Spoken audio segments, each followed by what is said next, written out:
Bon matin sur France 3 Bretagne, bienvenue dans Vous êtes formidable. Rencontre ce matin avec l'artiste Victor Solf. Son premier album, Still There Is Hope, est sorti il y a bientôt 1 an. Un album aux tonalités très optimistes et ça fait du bien par les temps qui courent. Merci Victor Solf d'être avec nous ce matin. Alors c'est à Rennes que vous avez démarré votre carrière musicale avec le groupe Pop Pop Pop Pop. D'abord viendra ensuite le duo Heure.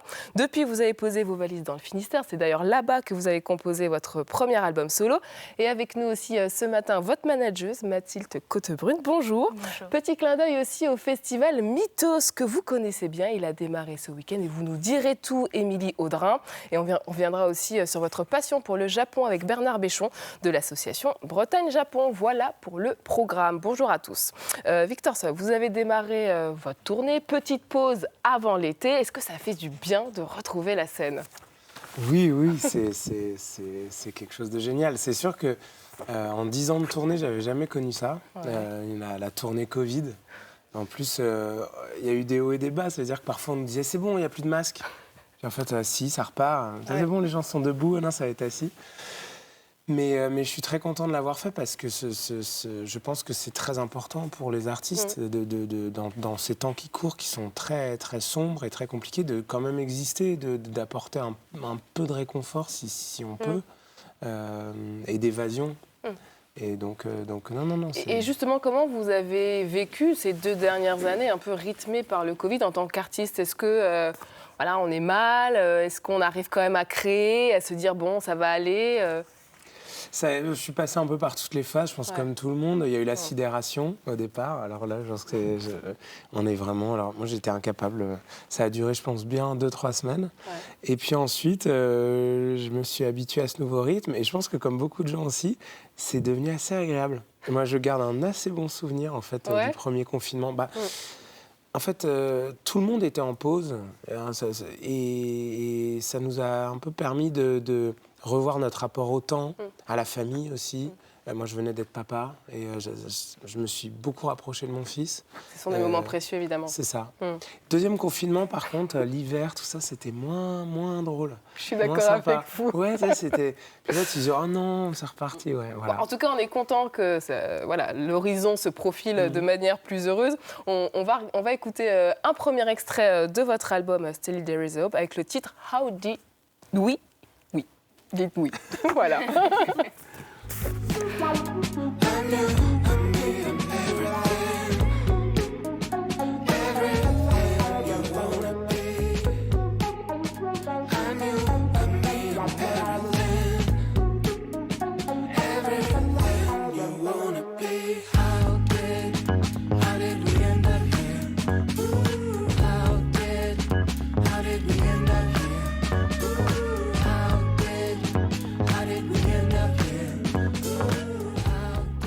Voilà, un clip tourné dans la rade de Brest, un album teinté de soul, de pop, des morceaux plus dansants comme celui-ci.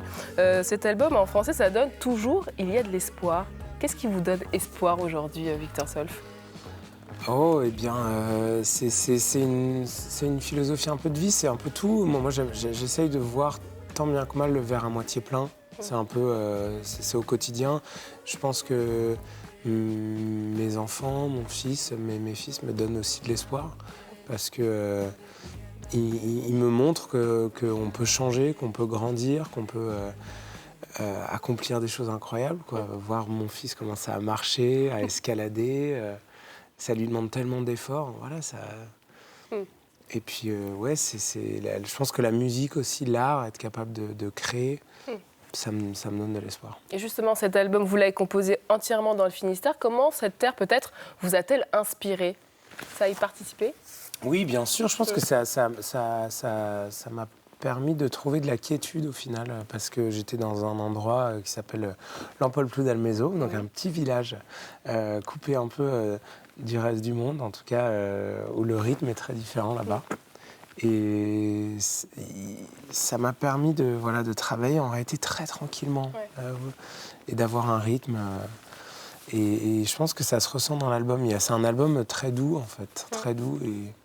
Et ça fait du bien après avoir connu la vie parisienne d'être là-bas. Oui. Après, il y a du bon aussi, tu vois, c'est le verre à moitié plein. Il y a du bon à Paris. C'est vraiment une ville qui bouillonne et dans laquelle on a envie de faire plein de choses.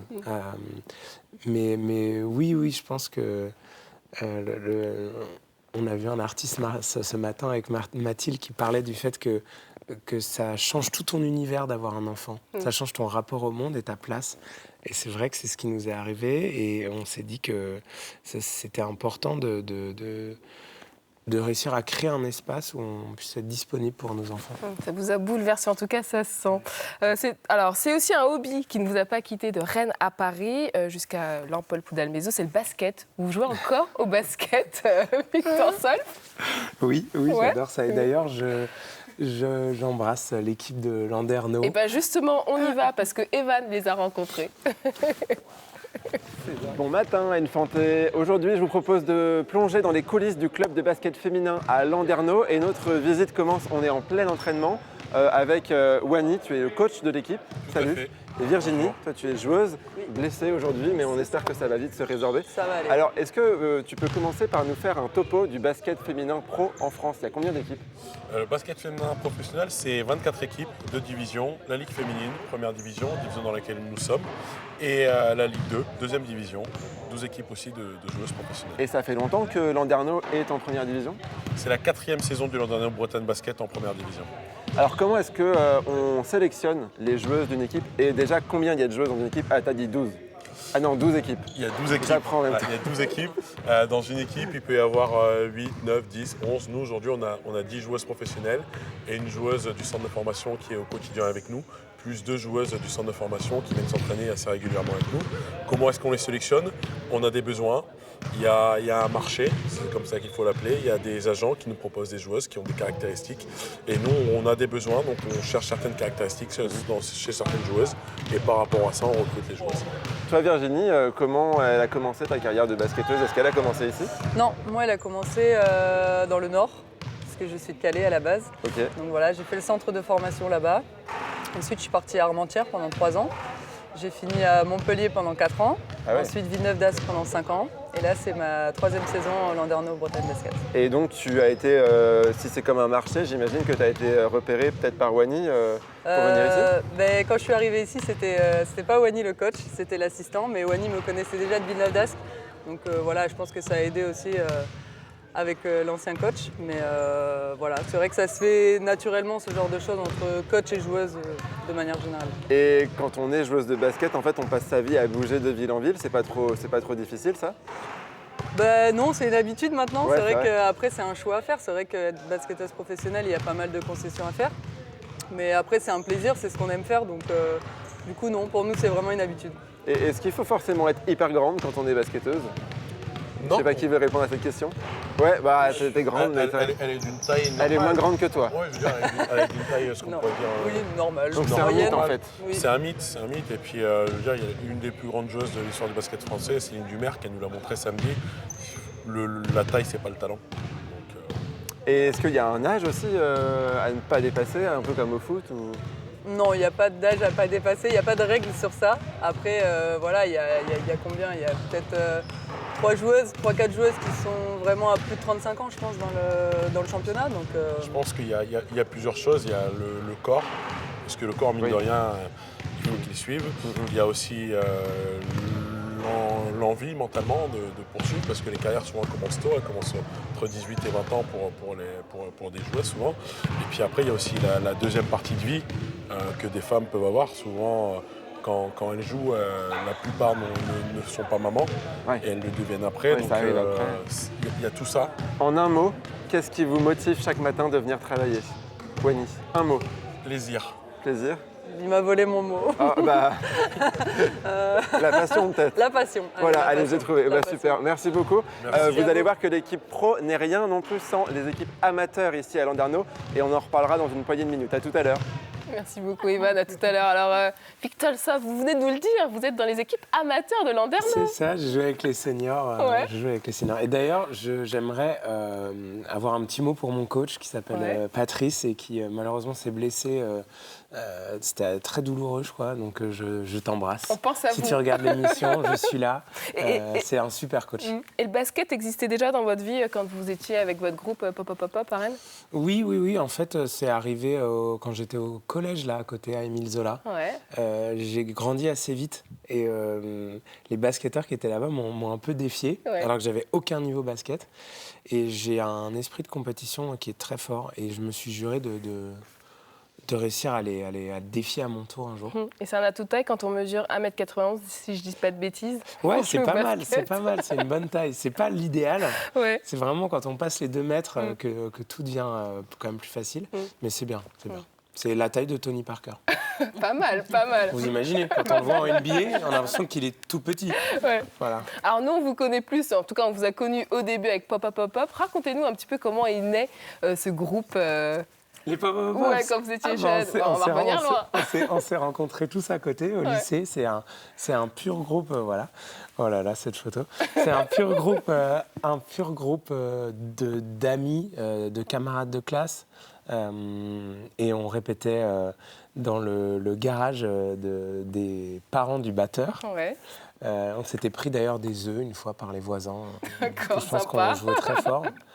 Et on a vraiment essayé de faire du mieux qu'on pouvait. On a vraiment pris ça à cœur. On était très sérieux. Beaucoup de répétitions, beaucoup de tremplins, notamment pour les jeunes charrues, mais aussi pour le Crédit Mutuel. C'était à la salle de la Cité qu'on avait gagné d'ailleurs. Voilà, c'était plein de choses comme Et ben ça. justement, on a retrouvé dans nos archives ce concert capté par nos équipes. C'était en 2010. On va regarder ces quelques images. I know you come to, I know you want to. Everybody's gonna dance tonight. Oh yeah. I know I see you, I know I kiss you. C'est la mode aux cheveux longs, Victor Soft, là. C'est ça, c'est ça. En fait, j'avais découvert un monsieur qui s'appelle Jim Morrison. Ouais. Et je crois que ça m'avait un peu changé. Comment on vit sa première scène, par exemple, au Transmusical? Ça doit être quelque chose quand même. Oui. Surtout que c'était la première grande scène et c'était très différent de ce qu'on avait vécu. Et on n'avait pratiquement aucune connaissance aussi du milieu de la musique, de ce que c'était qu'un label, un éditeur, un tourneur. On n'avait aucun partenaire et on avait des rêves plein la tête de devenir professionnel, de vraiment, notamment le tourneur, c'était le premier partenaire dont on nous parlait. Trouver un tourneur, faites un grand concert au Transmusical, trouver un tourneur. C'était une sacrée époque aussi, hein, dans les années 2010, à Rennes. Il y avait ce fourmillement, ces groupes de jeunes, C'est vrai. Mathilde. Elle était comment cette époque?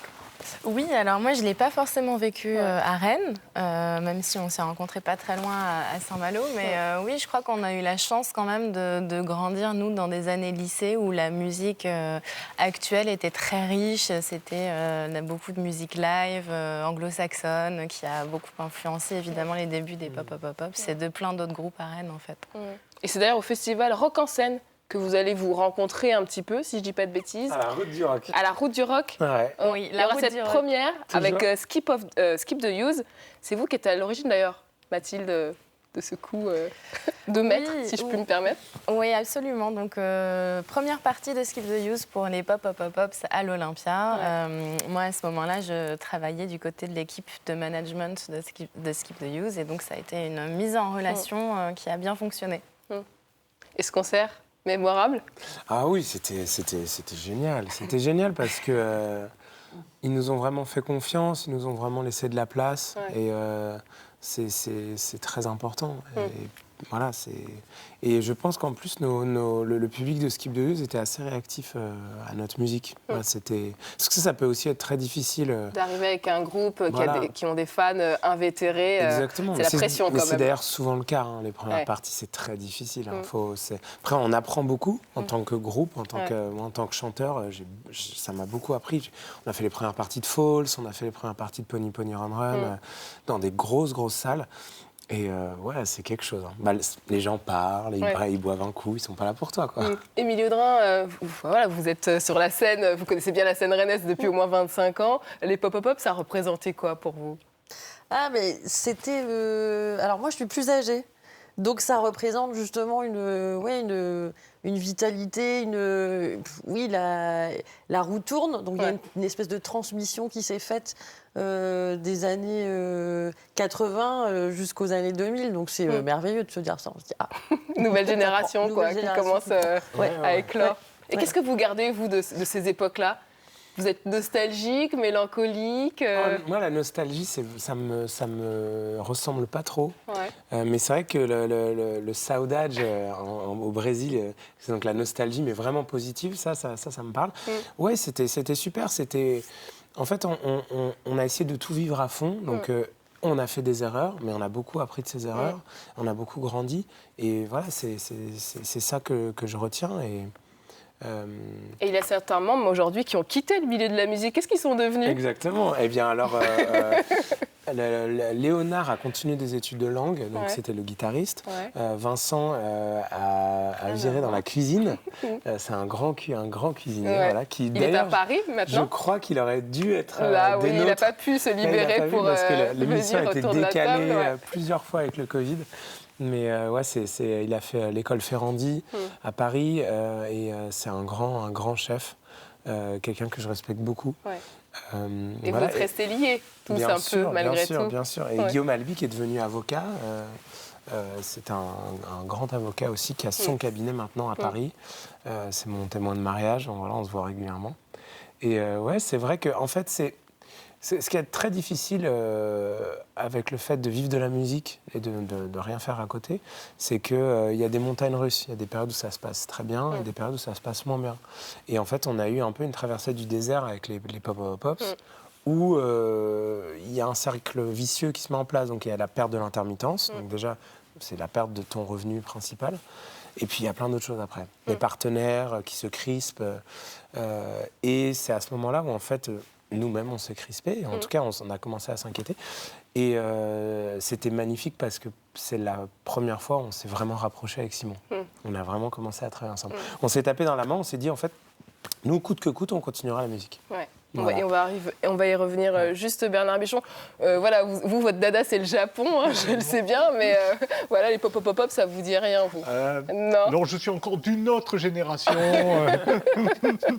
Moi, mes choix sont arrêtés à Brel, vous voyez, Brassens. On ne vous en veut pas, mais je me demandais au cas où. Allez, on va marquer une pause, on va prendre la direction de Landerneau. Evan rencontre ce matin l'équipe pro féminine de basket. Alors, je vous le disais tout à l'heure, l'équipe pro de basket féminine de Landerneau ne serait rien sans le club amateur. Chacun évolue ensemble. Et David, vous pouvez peut-être nous parler un petit peu plus de cette relation entre l'équipe pro et les amateurs du club. C'est vrai, en tout cas, chaque soirée de match de Ligue féminine ne pourrait avoir lieu si le club amateur ne se mobilisait pas. C'est plus d'une centaine de bénévoles qui, chaque soir, participent à cet événement et font en sorte que ça soit une réussite à chaque fois. Donc les deux sont très liés. Parce qu'il y a l'équipe qui est en première division, l'équipe pro. Oui. Et il y a combien d'équipes amateurs dans le club? Une trentaine d'équipes. Cette saison, je n'ai pas tout à fait le chiffre, mais on a atteint jusqu'à 38 équipes dans le club. Voilà, en tout cas, je sais qu'on est plus d'une trentaine d'équipes, des tout petits, les mini-basket, aux seniors féminines et seniors gars. Donc ça représente beaucoup de monde dans le club et une belle communauté. Et alors, dans les bénévoles, dans les équipes qui gravitent autour du club, il y a Victor, qui vient de temps en temps aussi. Oui, Victor Solf, avec qui nous avons pu, en début de saison, animer la soirée de lancement de Ligue féminine avec tous nos partenaires. On a passé un très bon moment, c'est un fan de basket et effectivement, c'est quelqu'un qui fait aussi partie du club. C'est une grande famille, en fait, le basket à Landerneau. Oui, il y a une histoire, un terreau fertile par rapport au basket. Il y a une mixité homme-femme qui est quasi équilibrée dans le club et qui fait qu'effectivement la communauté est vraiment très importante. Il y a vraiment une histoire dense autour du Landerneau-Bretagne Basket. En tout cas, on le sent. On va aussi être rejoint par Marie. Tu peux venir, Marie. Salut. Alors, tu es joueuse dans l'équipe. Oui. Est-ce que tu peux nous parler de ton parcours? Parce que, comme toutes les joueuses, tu as commencé en amatrice. Oui, c'est ça. Alors moi, pas du tout dans la région ici, c'était dans le Loir-et-Cher. T'aimes bien quand même. Ouais. J'étais plutôt bien adoptée. Moi, j'ai commencé dans le Loir-et-Cher, un petit club, voilà, une petite ville, c'était à 11 ans. Et puis après, c'est un système de détection en fait, où on part assez tôt en pôle espoir. Voilà, c'est des potentiels en fait. À quel âge à peu près? C'était à 13-14 ans. Ah oui. Donc là, tu pars en internat souvent? En internat, voilà. Alors ensuite, après, on est repéré et c'est des centres de formation, donc des clubs pro. Et moi, comme c'était région centre, je suis allée à Bourges. Ici à Landerneau, vous avez aussi un club pro, un club de formation. Un centre de formation, oui, depuis que nous sommes en Ligue féminine, en tout cas, il est parfaitement labellisé, il est officiel. Il y a une trentaine de jeunes filles qui tous les jours s'entraînent effectivement et aspirent en tout cas à atteindre leur meilleur niveau en U18, en équipe espoir, effectivement. U18, c'est autour de 18 ans? C'est ça, c'est ça. J'apprends le jargon. 18 ans, et ensuite on a une équipe espoir qui de 18 à 20 ans participe également à un championnat et affronte des équipes de Ligue féminine également, souvent en levée de rideau d'ailleurs. Et comment est-ce que tu es passé de Bourges à Landerneau? C'est des parcours un peu, voilà, c'est en fonction des contrats qu'on va proposer. Voilà, moi je suis passée à Angoulême, je suis arrivée ici en 2010 en fait. Et au départ, c'était vraiment voilà, découvrir un petit peu le club, découvrir ce niveau-là aussi, parce qu'avant j'étais à un niveau un peu inférieur. Et du coup, on m'a proposé après, au fur et à mesure, des contrats, le projet avec Landerneau. Et au bout de 5 ans, ouais, voilà. Et depuis, c'est top. Mais du coup, je suis pas déçue. On est arrivé au plus haut niveau basket féminin. On a goûté à l'expérience de la Coupe d'Europe. Donc voilà, il y a encore pas mal de choses à réaliser ici. Et tout ça, ce ne serait pas non plus possible sans une partie de votre équipe. Je pense au préparateur physique, à l'assistant coach que l'on rencontrera tout à l'heure. Merci beaucoup Evan, à tout à l'heure. Évidemment, vous en parliez de Simon Carpentier, on ne pouvait pas faire cette émission sans parler de lui. Il faisait partie des Pop-Up. C'est avec lui que vous avez monté le duo Heur. Alors il est décédé en 2017, on va juste écouter un petit morceau parce que moi j'adore ce groupe personnellement. Et voilà, c'est le moment d'écouter un petit extrait. All I need is 5 minutes. All I need is 5 minutes. All I need is 5 minutes. All I need is 5 minutes. L'album n'était pas fini quand Simon disparaît, mais vous allez quand même continuer la tournée. Ouais. La question que je me posais, c'est comment on va chercher la force de continuer l'œuvre que vous aviez commencée à deux? Oh, c'était une période très, très, très étrange, mais ce qui était... parmi les choses qui m'ont impressionné le plus avec Simon, c'était sa lucidité, le fait de pouvoir parler très clairement de ce qui se passait. Et la tournée... moi, je l'ai vécu comme quelque chose en fait, où j'avais pas le choix. On savait qu'il y avait des grosses échéances, notamment même la date à l'Opéra à Rennes. C'était quelque chose qui tenait vraiment à cœur à Simon, qu'il avait organisé presque lui-même. Et voilà, moi, pour moi, c'était de l'ordre du devoir. Mais j'ai chanté à son enterrement, parce qu'il me l'avait demandé. Il y avait vraiment quelque chose de... Et j'ai mis beaucoup de temps à me reconnecter un peu avec mes sentiments, mes émotions, parce que j'étais, comme un soldat un peu. C'est une disparition qui a marqué aussi dans le paysage artistique rennais, Émile Audrin. Oui, bien sûr, c'est toujours... il y a une sorte de sidération, de manque, de respect, donc de choses qui sont aussi encore là. Donc. Parce que vous auriez aimé aussi à Bitos les recevoir, j'imagine. Forcément. Évidemment. Et en tant que manageuse, comment on essaie de se dire, bon, bah voilà, il y a ce drame, mais il faut aussi regarder de l'avant, c'est aussi un peu votre travail. Comment on accompagne tout cela? Je pense que c'est un savant mélange de donner du temps pour se reconstruire et en même temps donner des perspectives aussi pour avoir l'énergie de remonter en selle à un moment où ce sera possible. Et ça a été facile pour vous d'écrire à la première personne, avec le jeu, quand vous avez été habitué à travailler en groupe? C'est une étape qui est facile ou pas? Ça a été assez difficile. Ouais, vraiment, c'était une gymnastique que j'avais pas. Et c'est en travaillant avec Zéphyr, qui est un parolier que j'aime beaucoup, qui d'ailleurs figure déjà sur l'album de Heur. Il est venu en fait pendant 8 jours à la maison à Landerneau comme un peu un séminaire, on parlait anglais toute la journée. Et en fait, à un moment, il m'a dit, c'est un album solo, c'est Victor Solf, il faut qu'il y ait de la première personne du singulier, il faut qu'on y aille, quoi. Va plus loin là-dedans.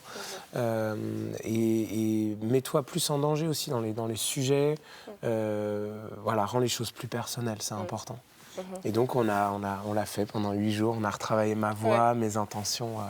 Cet album, il est en train de vivre sa vie. J'imagine que c'est aussi une gymnastique par les temps qui courent, voilà, de se positionner sur des festivals, programmer des concerts et penser aussi au deuxième album. Mathilde ? Ah oui, je crois que ça n'a pas été simple pour les professionnels de la musique et particulièrement dans le spectacle vivant, évidemment, ces 2 dernières années. C'est vrai que le projet de Victor en solo est né peu avant le Covid, finalement, avec des dates parisiennes en headline qui affichaient très vite complètes et qui finalement ont été recalées jusqu'à 5 fois d'affilée, changées de salle, etc., pour finalement jouer quasiment 1 an après la fameuse date. Donc, il a fallu faire preuve de souplesse, je dirais, et de savoir rebondir et surtout de ne pas perdre espoir. Et je crois que le titre de l'album de Victor n'a jamais autant résonné. Porter son nom aussi bien. Même encore aujourd'hui, malheureusement. Alors l'actualité musicale, parce qu'il y a des festivals qui se tiennent, c'est le festival Mythos qui prend à nouveau ses quartiers à Rennes et dans sa périphérie. J'imagine qu'il y a quand même une certaine excitation après 2 ans quand même assez compliqués. Oui, il y a une fébrilité au moment de la préparation. Et mêlée à une sorte d'excitation et en se disant on n'y arrivera jamais, on ne retrouvera jamais notre Tabor et puis les 24 autres lieux du festival. Donc là, on y est et c'est un peu irréel encore. Ouais. Et quelles sont les têtes d'affiche pour cette année ? Alors, il y en a beaucoup. Là, on parlait tout à l'heure des reports. Donc, on va réussir à accueillir enfin Kezia Jones. Je pense à Camille qui viendra nous faire une surprise particulière pour Mythos parce qu'elle va venir vraiment faire chanter le public. Donc, c'est vraiment pour 500 personnes uniquement. Donc, c'est une chorale très adaptée. Je pense à Gaëtan Roussel qu'on a déjà fait venir plusieurs fois. Donc, il y a une sorte de fidélité associée à Célassou. Et puis, une petite découverte, Marie-Flore, qui est très pop, très fraîche. Alors, Mythos, c'est aussi du théâtre. C'est beaucoup et avant tout de la parole. On pense souvent à la musique, c'est vrai, alors qu'il y a beaucoup de spectacles. Oui, parce que c'est vraiment moitié-moitié. Il y a plus d'une centaine de propositions sur Mythos, dont la moitié de propositions théâtre. L'idée est vraiment de proposer au public de faire un parcours. Donc j'insiste à ce que le public soit curieux et généreux aussi dans tout ça, d'aller découvrir aussi des artistes. Peut-être une idée des thèmes qui sont abordés cette année dans les pièces ? On travaille... Les thématiques sont vraiment... Il n'y a pas de thématique particulière chaque année, mais on est sur l'ouverture sur le monde, sur garder le côté intime et politique, très engagé. Donc les questions de genre reviennent beaucoup cette année, les questions de discrimination, particulièrement quelque chose autour de la virilité, de la masculinité, et donc comment faire face au modèle patriarcal. Donc on est vraiment sur des thèmes de société, exactement. Tout le monde. Voilà, ouais. Et Mythos, ça représente quoi pour vous, Victor Solf ? J'imagine que vous le connaissez depuis 25 ans maintenant. C'est un peu le festival où on a envie de se produire à Rennes. Exactement. C'est vrai qu'on se le disait un peu tout à l'heure hors antenne, mais qu'on a joué un peu partout à Rennes. Je suis très fier d'ailleurs de le dire. On était même à la réouverture du Liberté avec Laurent Voulzy. On était le groupe local. Et Mythos, j'aimerais beaucoup jouer. Pour moi, c'est... beaucoup aussi l'after. L'after de Mythos, c'est incroyable. Parce que ça se passe dans le Tabor, parce qu'il y a une ambiance vraiment, du coup, je pense qu'elle est liée au lieu, mais c'est très champêtre. Et les artistes se mélangent avec les bénévoles, avec les Rennais, et c'est vraiment une occasion simplement de vivre, quoi, de passer un bon moment. Et c'est... Et puis, c'est 25 ans. Les 25 ans de Mythos, c'est quand même une sacrée fête qui s'annonce, Émilie Audrin. Oui, voilà. En tout cas, l'idée est vraiment de réunir un maximum de personnes de tous horizons. Alors, on va parler du Japon. On va partir des milliers de kilomètres parce que c'est votre passion, Victor. Mais comment est né cet attachement au Japon? Expliquez-nous. Je pense que ça a commencé, on s'en parlait aussi tout à l'heure, au collège-lycée, avec les mangas, les jeux vidéo que j'aimais beaucoup. Et en fait, ça m'a permis de commencer un petit peu à appréhender cette culture parce que, notamment dans les films d'animation et dans les mangas, les mangaka, ils passent beaucoup de temps à reconstituer les villes. Je pense à Miyazaki qui le fait très bien, mais il y en a beaucoup d'autres. Et voilà, j'ai commencé à me dire, mais en fait, quelle est cette culture, quelle est cette façon de penser qui est si différente, cette gastronomie, cette histoire. Justement, c'est souvent une porte d'entrée des gens qui viennent vous solliciter dans votre association Bretagne-Japon, Bernard Béchon. Oui, beaucoup de gens viennent, et notamment les jeunes générations qui viennent justement à travers le manga et les animes et qui viennent pour apprendre la langue japonaise. Il y a vraiment une curiosité, un intérêt très très fort. Et dans la centaine d'étudiants qu'on a qui apprennent le japonais, on en a 80% qui sont lycéens ou étudiants. Et qu'est-ce qui vous a poussé, vous, à lancer une telle association ? C'est une association qui est très vieille, qui date de 1988, dont je n'étais pas du tout le fondateur. Mais comme on disait hors antenne tout à l'heure avec Victor, c'est au cours d'un voyage, j'ai découvert le Japon vraiment par hasard. J'y allais avec tous les a priori, les préjugés du bon français. Et je suis reparti 3 semaines après, convaincu que c'était un pays formidable, que les Japonais étaient des gens très intéressants, une culture, une société passionnante. Et donc c'est pour ça que je suis revenu en me disant, eh bien je vais apprendre le japonais. Et donc je me suis lancé dans l'apprentissage du japonais. Et il y a un tas d'activités que vous proposez au sein de votre association. Oui, alors notamment l'apprentissage de la langue, c'est un peu notre cœur de métier. Et puis il y a des ateliers de calligraphie, d'origami, de couture. Voilà, on va sans doute lancer un atelier de manga aussi, apprentissage du manga, parce que le manga est en bah oui, c'est pleine un ébullition. succès incontesté. Vous vous y êtes déjà rendu au Japon ? Oui, on a eu la chance d'y aller il y a un peu avant le Covid. Un voyage itinérant qui a commencé par Kyoto. Ensuite, on a terminé à Tokyo. On est allé un peu partout et c'était magnifique. Et pour celles et ceux qui le souhaitent, vous proposez aussi des programmes d'échange, Bernard Béchon. Tout à fait, oui. Bon, c'est un peu en sourdine actuellement, vu les circonstances. Évidemment. Mais ça fait partie, en tout cas, des actions que vous menez en temps normal, si on peut dire. Voilà. Allez, on repart direction Landerneau. On retourne voir Evan qui est en compagnie de l'équipe pro féminine. C'est à toi, Evan. L'équipe féminine de basket de Landerneau ne serait pas ce qu'elle est sans son staff dont tu fais partie, Pierre. Tout à fait. Toi, tu es préparateur physique. Est-ce que tu peux nous décrire à quoi ressemble une semaine type ici au club ? Pas de souci. Donc, on commence le lundi généralement par 1 ou 2 entraînements. Ça dépend si on a eu le voyage du dimanche ou pas. On enchaîne sur le mardi avec 2 entraînements. Le matin qui est plutôt orienté préparation physique, donc ici dans la muscu, sur le terrain, le soir sur du collectif. Le mercredi, on a un seul entraînement l'après-midi, un peu plus gros, autour de 3 heures, où on est sur du collectif sur le terrain. Le jeudi, on reprend le même programme que le mardi, donc matin orienté muscu. Encore muscu ? Tout à fait, 2 fois par semaine. Et le soir, on est sur du terrain également, sur le collectif pour préparer le match du week-end. Et on remet aussi du collectif le vendredi pour être au taquet samedi. Donc c'est quasiment 6 jours sur 7, quoi. Tout à fait, c'est ça, du 6 jours sur 7. Ouais. Est-ce qu'il y a des muscles particuliers à développer quand on est basketteuse ? Oui, on va généralement développer le bas du corps. On va développer tout ce qui est force sur les ischio-jambiers, le fessier, les quadriceps. C'est les muscles les plus importants sur le terrain qui nous permettent de courir vite, de sauter vite. C'est les muscles qu'on va aussi cibler sur la prévention des blessures. Et aussi, on va développer le haut du corps pour être solide et pour faire aussi de bonnes passes et de bons tirs. Et alors, quand on n'est pas soit en muscu, soit en entraînement, eh bien, les filles, elles peuvent être notamment chez le kiné, c'est important aussi. Tout à fait, voilà, elles ont des rendez-vous physio, donc avec les kinés ou l'ostéo, qui sont non loin de là, en centre-ville. Elles peuvent y aller quand elles veulent, elles prennent des rendez-vous pour soit réparer les petits bobos, ou soit prévenir avoir de la récup. Bon bah voilà. Super, merci pour ce débriefing, Pierre. Avec plaisir. On va retrouver Virgile Salut Virgile, toi tu es assistant coach. On va en même temps se diriger dans la salle pour aller voir où en est l'entraînement. Alors vous faites des débriefings en vidéo avec l'équipe, comment ça se passe ?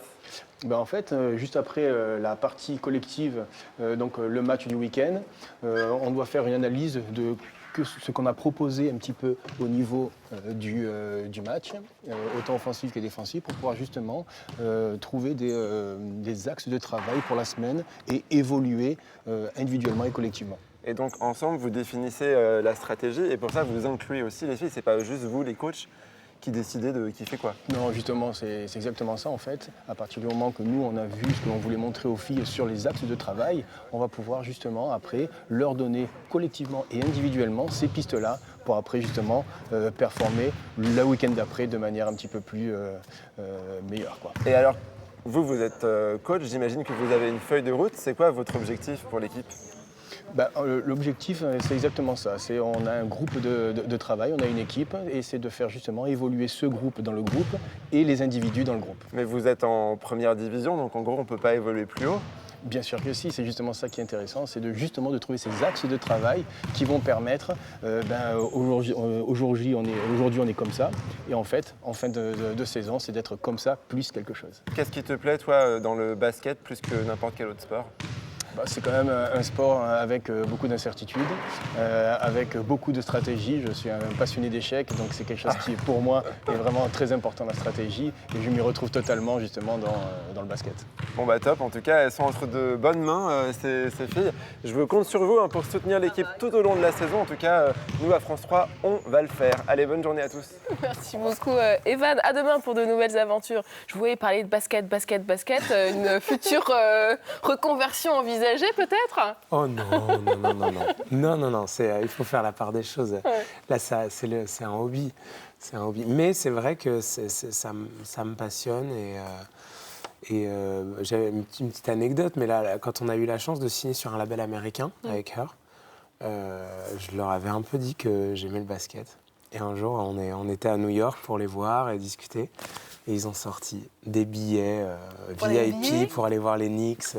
Ah oui, sacré Knicks. souvenir. Ah ouais, on était avec Mathilde et avec Simon, front row, comme disent les Américains. Et, wow. Super souvenir. Ils ont perdu. Ah mince.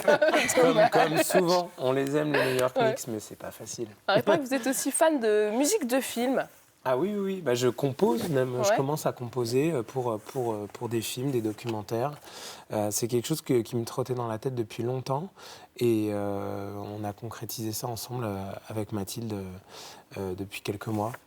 Je travaille avec Jeff Jenny, qui a une agence qui s'appelle Gloria, qui d'ailleurs manage Marie-Flore, je pense. Parce que, voilà. Et c'est un exercice particulier par rapport à la composition d'un morceau de musique classique ? Ça n'a rien à voir. C'est un nouveau métier parce que déjà, c'est une musique de commande.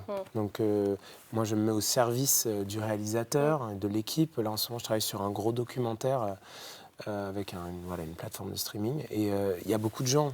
Il y a beaucoup de gens avec qui je communique, le monteur, le réalisateur, la boîte de production. Et il faut réussir à mettre son ego de côté, c'est vraiment autre chose. Et puis, il y a ce travail avec l'image. Moi, j'ai l'image toujours devant les yeux.